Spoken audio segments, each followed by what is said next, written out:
By 2040, every major museum on Earth will have rewritten its Southeast Asian collection labels. The plaques will read differently, the timelines will shift, and the story of how one archipelago's gold quietly shaped the fate of the greatest empire ever assembled will finally have a proper chapter. Right now, though, most people still don't know it happened. Let's start with a number, not a made-up one, a real documented, staggering number. When Kublai Khan launched his naval invasions of what we now call the Philippines in 1274 and again across his later campaigns, he wasn't just hungry for territory. He was running an empire that consumed resources at a speed no agricultural system could fully sustain. The Mongol war machine needed metal. It needed tribute. And it needed trade networks that could move wealth faster than armies could march. The Philippine archipelago had gold, a lot of it, not metaphorically, not symbolically. Actual, refined, traded, worn, buried, and exported gold, centuries before any European ship appeared on the horizon. Think about the Laguna copperplate inscription, dated 900 CE. That single artifact tells us that the polities of the Philippine Islands were already operating within a sophisticated debt and settlement economy almost 4 centuries before Kublai Khan was even born. Debts were written down. They were forgiven. They were politically negotiated. This wasn't a primitive barter culture. This was a civilization that understood the relationship between material wealth and political power. And Kublai Khan understood it too. Here's where the story gets complicated. And here's where most history textbooks simply stop asking questions. The Khan's envoys reached the Philippine polities. That much is documented. Chinese imperial records mention embassies sent to the islands. Some returned with tribute. Some returned with nothing. One, famously, didn't return at all. The local leaders, the datus and paramount lords of these island networks, were not passive recipients of imperial attention. They were active negotiators. They traded with China, with Majapahit, with the kingdoms of Borneo. They knew the game. So when Mongol representatives arrived demanding submission, the response wasn't always a sword. Sometimes it was a ledger. Look, here's what the producer's perspective on history almost never addresses. Empires don't collapse because of battles alone. They collapse because the financial architecture underneath them starts to fracture. And financial architecture in the 13th and 14th centuries ran on gold. Look, the Yuan dynasty, Kublai Khan's empire in China, was bleeding money. The failed invasions of Japan cost enormous sums. The campaigns into Vietnam drained the treasury repeatedly. Every military overreach created a new fiscal hole.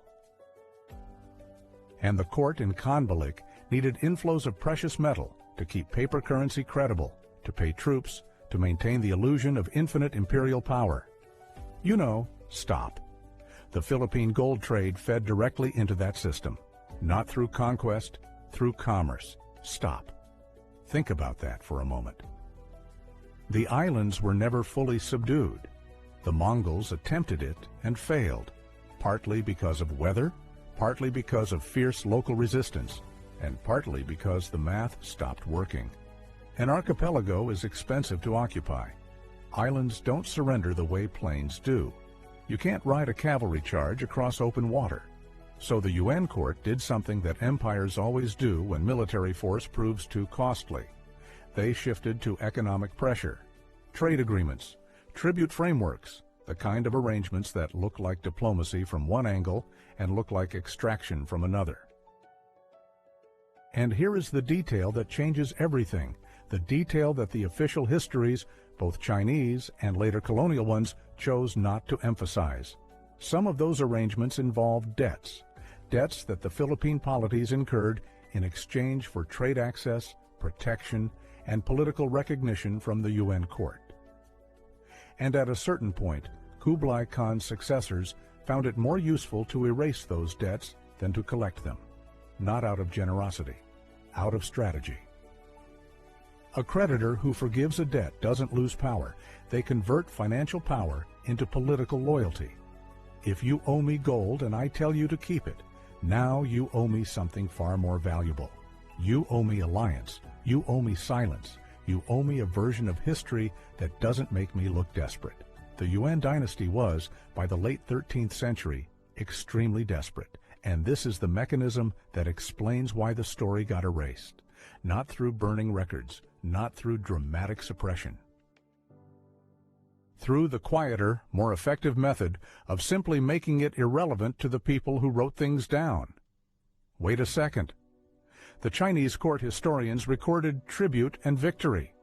They did not record the ledgers of failed extraction. To be honest, the Philippine oral traditions remembered resistance and weather and the arrogance of foreign emissaries. They didn't record the financial agreements because those agreements were tools of the ruling class, not stories for the community. And when Spanish colonization arrived and rewrote everything, the economic archives of the pre-colonial period were not the priority anyone was preserving. So the gold stayed, buried, worn, melted down, hidden in lineage. But there's a detail, and the story of how it functioned as a quiet lever against the world's most powerful empire simply faded. Wait, here's where the producer's math gets genuinely interesting.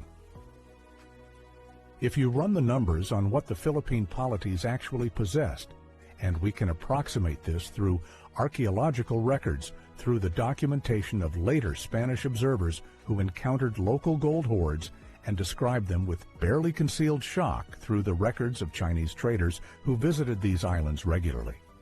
The picture that emerges is of a gold-producing and gold-holding society of significant regional weight. The Butuan artifacts, the golden death masks, the ornaments and the ritual objects recovered from sites across the archipelago that are now sitting, some of them, in museum cases in Manila and around the world. These aren't decorative survivals. They're evidence of an economy that the Yuan dynasty needed access to more than it ever publicly admitted.